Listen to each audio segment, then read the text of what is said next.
கருப்பு பலூன் பறக்கணும். ஒழிக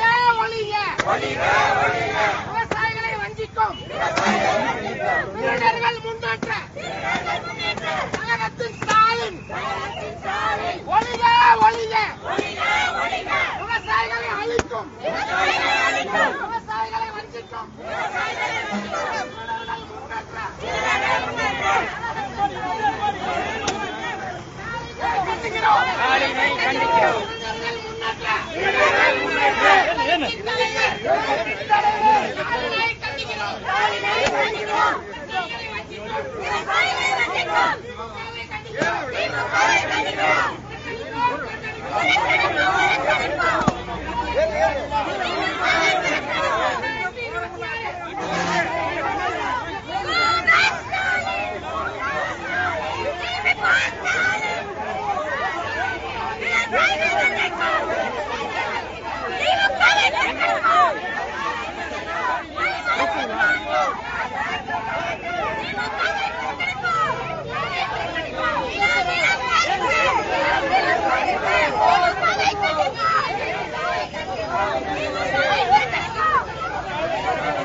காலத்தில் முழுக்க விவசாயிகள் அளிக்கக்கூடிய பொய் வழக்கில் கைது செய்து குண்டர் சட்டத்தில் அடைத்து இன்று திருப்பூருக்கு வாக்கு சேகரிக்க வரும் விவசாயிகள் துரோகி ஸ்டாலினை கண்டித்து தமிழக விவசாயிகள் பாதுகாப்பு சங்கம் கருப்பு கொடி காட்டுகிறது.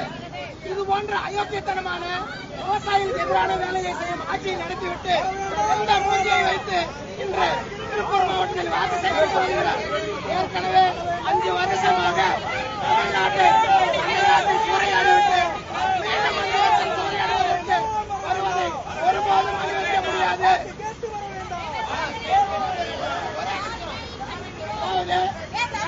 கடந்த 5 வருஷ ஆட்சியில முழுக்க தமிழ்நாட்டை சூறையாடுவதற்காகவும் தமிழ்நாட்டு வளங்களை கொள்ளையடிப்பதற்காகவும் மட்டுமே திமுக ஆட்சி நடைபெற்றது. அதனுடைய தலைவர் பொம்மை முதல்வராக 24ஆம் புலிகேசியாக இருந்திருக்கிறார். தற்பொழுது வரை தமிழ்நாட்டில் என்ன நடக்கிறது என்று தெரியாத ஒரு தலைவர் தான் மு.க. ஸ்டாலின்.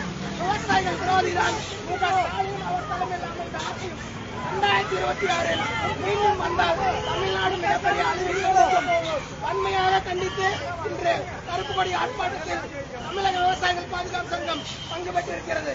விவசாயிகளுடைய குணத்தையும் விவசாயிகளுடைய கோரிக்கையும் நிறைவேற்றாத விரோத போக்குடன் பொய் வழக்கு போட்டு கறிக்கோழி பிரச்சனை, இனாம் நல பிரச்சனை, எந்த பிரச்சனையும் தீர்வு கொடுத்தாலும் விவசாயிகளுக்கு எதிரான மக்களுக்கு எதிரான குற்ற சக்தி தான் இந்த திமுக என்பதை தெளிவாக தெரிவிக்க வேண்டியிருக்கிறது.